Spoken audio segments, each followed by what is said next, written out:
28 since দুই অর্থে ব্যবহৃত হয়। দেখো সিন্স হচ্ছে অনেক সময় কারণ, since my exams are going on I am studying very hard, since my vacations are going on I can enjoy and watch a K drama.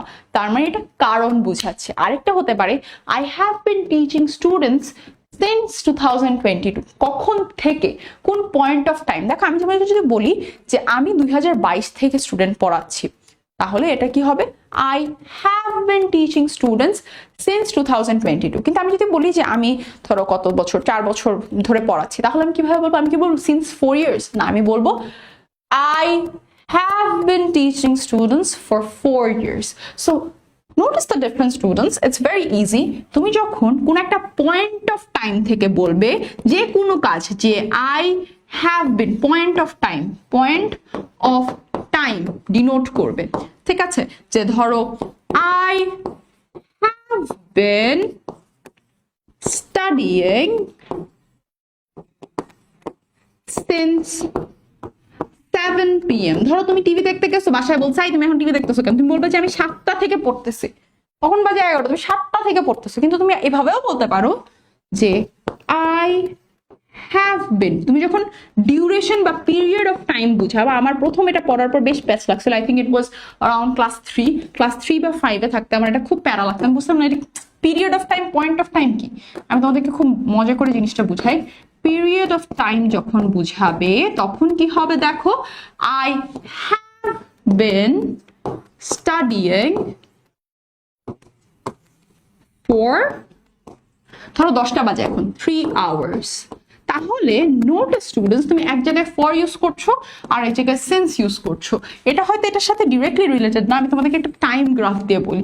যখন তুমি ধরো এইটা হচ্ছে রাইট নাও, তুমি এইখানে দাঁড়িয়ে আছো, তাহলে এই পয়েন্ট অফ টাইম থেকে তুমি যদি বলো যে আমি এখান থেকে কাজটা করতেছি, আমি 10টা থেকে পড়তেছি, আমি 10টা থেকে রান্না করতেছি, আমি 10টা থেকে ঘর গুছাচ্ছি, আমি 2022 থেকে স্টুডেন্ট পড়াচ্ছি, আমি 2022 থেকে ঢাকায় আছি, 2023 থেকে চিটাঙে আছি। পয়েন্ট অফ টাইম হলে যদি পয়েন্ট ডিনোট করে তখন সেটা হয়ে যাবে সিন্স।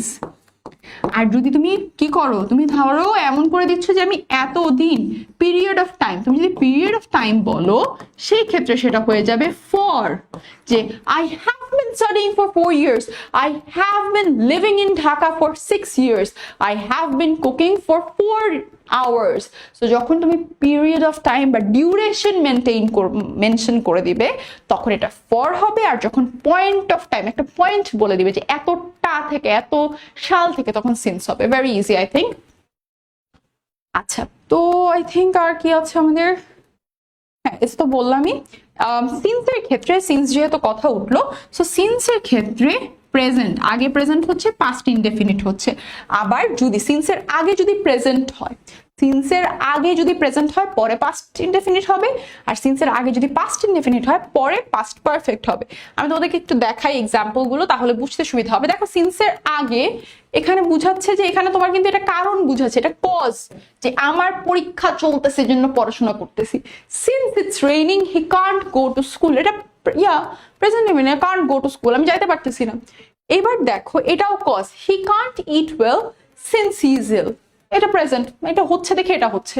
বৃষ্টি হচ্ছে দেখে বাইরে যাচ্ছি না, ঠান্ডা পড়ছে দেখে, মানে ধরো শৈত্যপ্রবাহ চলতেছে জন্য ঠান্ডা লাগছে, প্রেজেন্টে।